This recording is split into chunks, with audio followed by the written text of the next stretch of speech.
Hi, this is Robin Tull.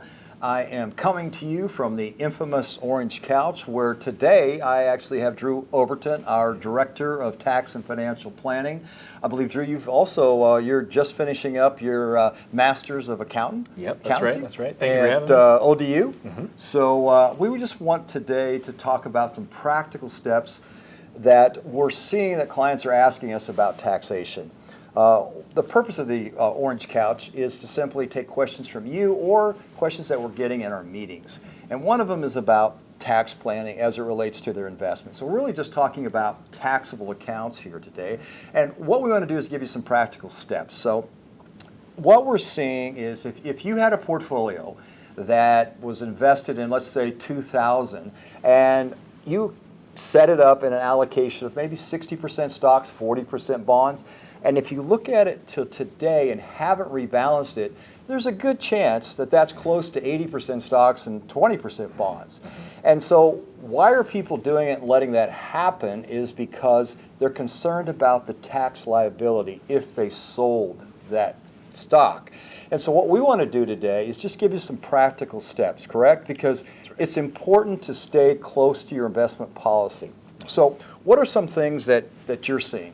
Yeah, so what we did and what we do at the Tull Financial Group is every February we come in and we rebalance accounts, right? As Robin mentioned, just taxable accounts, right? Not IRAs, there's no tax bill on placing trades in those type of accounts. But for taxable accounts, it can be painful to pay that tax bill and try to reset the allocation. But as he mentioned, investment policy statements we have on file for everyone, whether it be a 60-40 or a 75% stock, 25% bonds, we want to make sure that we're respecting that and we're keeping that in check. We've had a very strong run up these past 3 years, and that's really kind of gotten some accounts out of whack. And so what we need to do is take that, trim the gains, and pay the tax bill. And today we're trying to answer the question, how do you do that? So what are some practical steps? I would think that when we look at it, when we sit down with clients, we try to set up a capital gains budget. Do you want to explain that, what that means? Yeah, so really what you're doing before you come to the table and say, hey, I want to rebalance, is I want a predetermined set of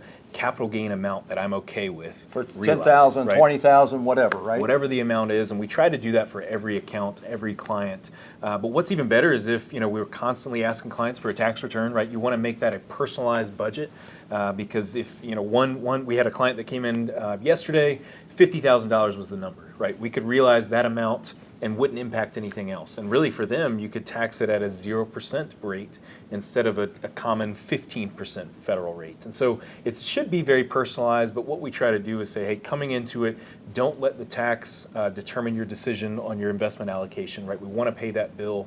How does that relate to your tax return, and are you going to impact anything else? Yeah, and I think people are concerned about the return on that money, but you think of it, if you have a $100,000 here, and you have a $6,000 liability to the IRS, your account's only worth $94,000, and you're going to have the tax no matter when you sell it.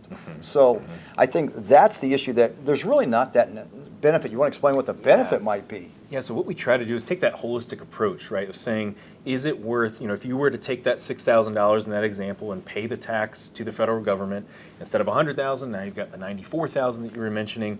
If you were to keep that $6,000 in that account and let that grow and not reallocate your portfolio, that $6,000, assuming an 8% rate of return, is only going to generate about $480 for the year. And so you think of that mathematically as a rate of return, and it's really a 0.5% of return that you're giving up to not place the trade. You bring to mind a few years ago, a friend of mine who was an advisor was retiring, and we acquired a large number of her accounts, her clients, and they had a position in gold, and it had grown significantly, and many of the clients that came over did not want to sell that because of the tax.